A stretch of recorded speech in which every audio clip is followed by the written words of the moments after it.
You are Locked On Falcons Postcast, part of Locked On Sports Atlanta, your team every day.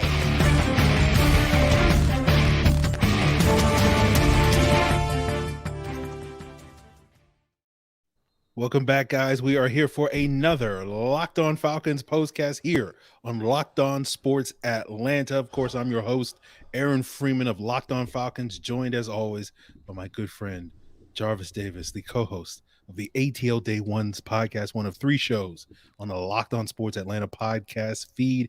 And of course, we're coming at you guys live immediately after the Falcons loss to the Saints 21-18. Tough start for the Falcons today. They fall into a 14-0 hole, but they do battle back. They have an opportunity to sort of get in a position to tie the game, possibly win the game late in the fourth quarter. I'm trying to look it up, and Drake London with about 2 minutes left in the game. It's 4th and 5. Ridder hits him over the middle. London's looking for yards after the catch and gets popped by a Saints defender. Ball comes out.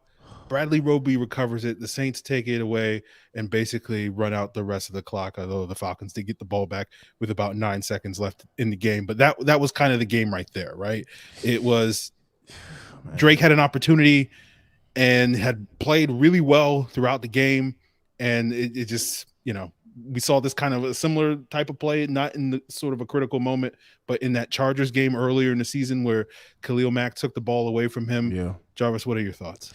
I don't knock a guy for trying to, make a play, right? He had made a play. He had made the catch and everything and started to get upfield. And like I said, the defender came. You got to give the credit to the defender and come as he make that play. So, and I talked about, before coming into this game, I was like, we're going to see a lot of Desmond Ridder to Drake London, right? And we saw sometimes a little bit too much. He tried to force feed the ball to his boy.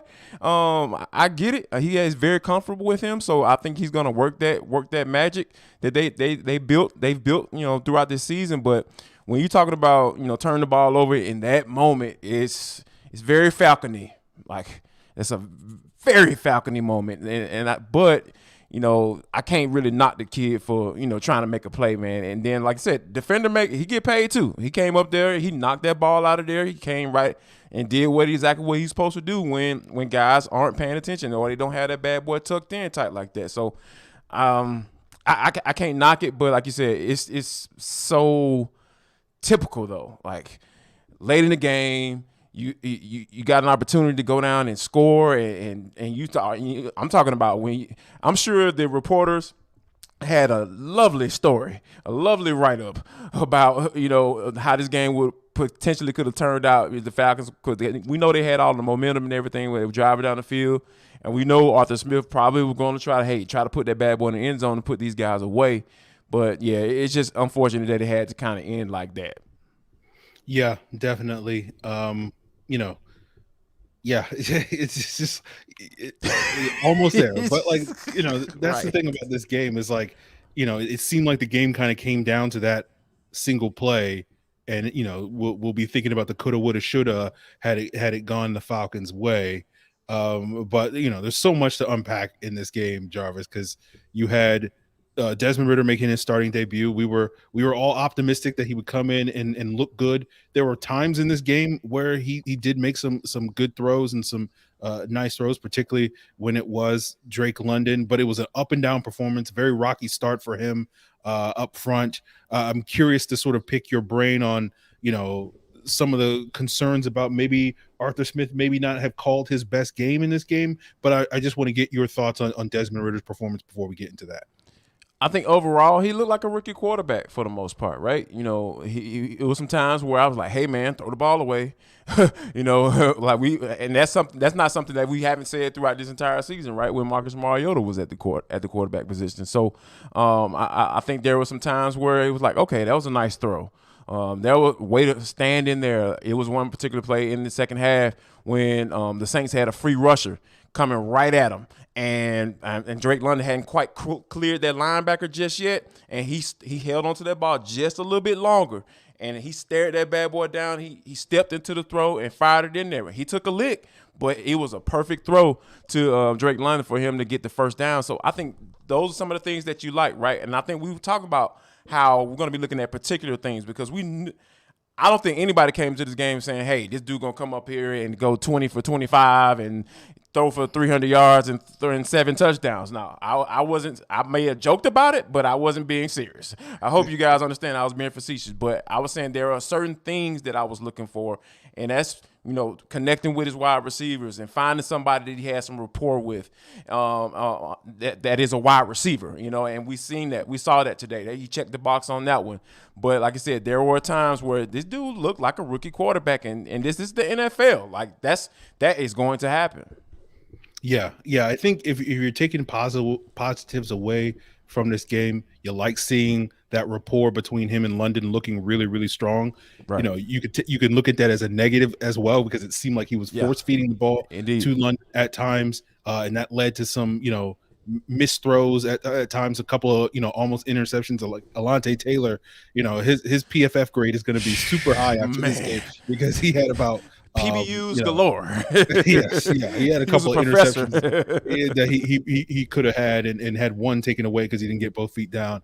I think the other positive you would take away from Ridder is the ball was coming out quicker. He was making more decisive throws. Absolutely. But it kind of similarly was a kind of a give and take because some of those throws, they were coming out on time, but they were not going to the right spot. And that led to some of those PBUs and off-target throws and near interceptions. So, I think there's things that you can take away from this game that you need to build upon. But obviously, as you mentioned, Jarvis, I think there was a lot in this game that you're like, okay, he wasn't going to come out as polished as maybe we were hoping for. Right. But I think there is certainly things that you can build off of this game, certain things that you can clean up and improve. A couple of times it's like, hey, Desmond, throw the ball away, right? Just no doubt, just throw the ball away. You don't need to be out there trying to make a play, live to play another down, that sort of thing. And that comes with, experience and rep. And so, a big part of that evaluation is going to be sort of how much improvement he shows from this week to next week, going back on the road against the Ravens. But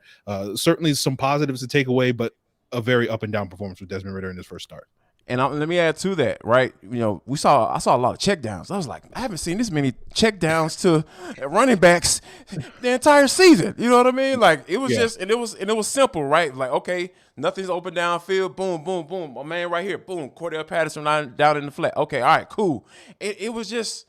Those are some of the things that's the simple things, right? Those are some of the things that as to why I think that, Arthur Smith may have made the decision. Like you said, it was performance-based. We just little different things that can be the difference between you winning and losing games because we know they can stay in games. The defense made enough plays for them to stay in this game and got key stops at certain times, when they needed them so they can put them in position to go drive down the field. So I think that I'm encouraged. I mean, I know a lot of people want to say, oh, well, Marcus Mariota's back here clapping and cheering and all that stuff. Whatever, man. I think that, the Falcons showed some things today that can let you say, okay, all right, these guys are going to be in these rest of these games for the rest of the season. And that's what we've been seeing throughout this year. But I think there are going to be some key elements and key parts in these games going down to the end that I feel like Desmond Ridder may be able to make a play. And you hate it because he made one on fourth down with the game on the line, and you didn't get a chance to see what the ending of that story, right? Mm-hmm. We end up seeing a movie that we've seen before, and that's the part that sucks. Yeah, definitely.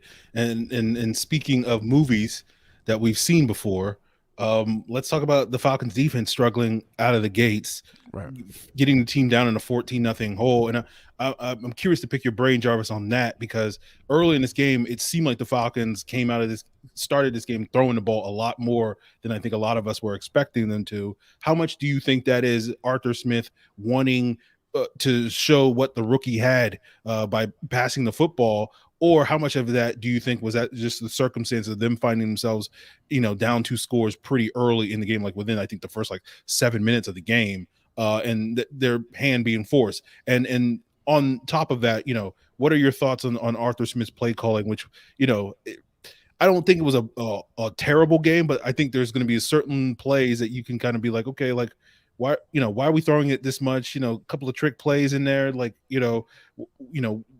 why are we complicating some of these things? I'm curious what your thoughts are on that. I think it's a combination of what you said, right? Like ego. Hey, we selected this dude in the third round. I'm about to show you why we drafted this guy. Hey, we got down really early on the road, so hey, maybe we have to throw the ball a little bit more so than what we want to or we feel comfortable with, especially given the way the defense was playing at the time, right? So we saw once the defense started to kind of settle down, and they got some people out of there that was sucking pretty badly in that secondary. I ain't gonna say no names, Darren Hall. So you know what I mean. So once the defense started to settle down, you start to see Arthur Smith play calling start to change a little bit. Hey, let's go to I tweeted out during the game, man. Keep buttering that damn bread. When the way Tyler Allgeier was running that rock, man. We haven't seen a game like that from a Falcons running back in quite some time. Like Cordell Patterson at the beginning of the year, and potentially from time to time throughout last year, 17 carries for 139 yards, averaging 8 yards a pop and a tug. So, that's the type of game that Arthur Smith wants to play. So I think that certain circumstances can get you out of character, but I think that once that defense start to come to the table, like, okay, we can do something in this game. I think you start to say, hey, that's when you start to see that offense play calling start going back, because that screen game has been non-existent this year. They probably shouldn't call those for the rest of the season. I think that's a safe statement to make. Well, you don't want to see like 5 more Michael Pruitt screens? No, man. I am good. Like, I'm very good on Michael Pruitt screens, Cordell Patterson screens. Like, I'm good. I'm totally good. I'm totally good on that. I promise you, I'm good. Yeah. I think a lot of people are good on the Felipe Franks stuff as well. Gosh, like, throw that whole package out, like, throw it in the trash, like, seriously, like, burn it. Like, I'm so tired of seeing Felipe Franks in that lineup. Like, line him up at tight end and throw him the ball. Like, let's see what he got there. Like, but these trick plays, that dude is not that good of an athlete. I'm sorry. Like, he is not gonna make a play like that. Like, Felipe Franks was. Let me stop, man. Right, yeah. Like, please, Arthur, get rid of the Felipe Franks. Like, line him up at tight end. Line him up in the slot. Like, I don't care. But do not have him back there taking snaps and having Desmond Ridder going in motion. I don't want to see that. I'm sorry. I have no desire to see that whatsoever. Sorry. Yeah.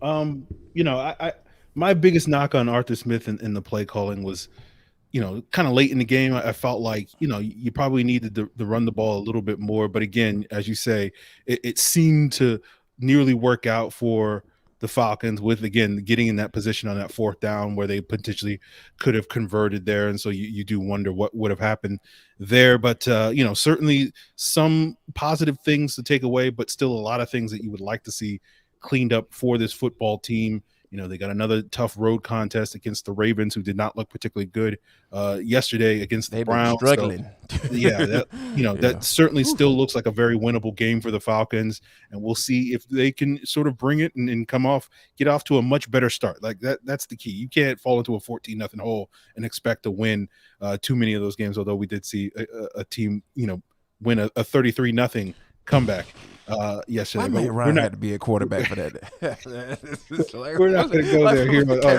here. Yeah, we can't. Sorry, not today. Not today, man. That was not great for former Falcons quarterbacks on Saturday. So we'll see how the Falcons adjust to that. Again, some positives to take away from Ridder's first start, but certainly a lot of things that we can clean up, not only from the quarterback but across the entire roster. So no, I can't say you can point the fingers at one particular player or one particular person for this. It just feels like everybody has some things that they need to clean up, and you kind of wanted to see a little bit more of a cleaner game coming off of the bye week now that you had some time to prepare for this. But we'll see if the Falcons can bounce back next week against the Ravens. We'll of course be here to get you guys geared up for that matchup on Christmas Eve, I believe. And of course, all week long here on Locked On Sports Atlanta, Jarvis, along with Tanitra Batiste on ATL Day Ones. You got Mark Zeno on A to Z. You got John Chuckery on Hitting Hard. Of course, I got you covered all week long here on the Falcons, on Locked On Falcons. So, guys, make sure you check out all that content that we have coming. We're going to be talking quite a bit about Ridder. We got other local sports teams to talk about, and it was a big weekend in the world, let's say, of sports out there. So they'll have you guys covered on Locked On Sports Atlanta. But we appreciate you guys for tuning in, and we'll see if the Falcons can figure it out next week. Absolutely. Y'all come back.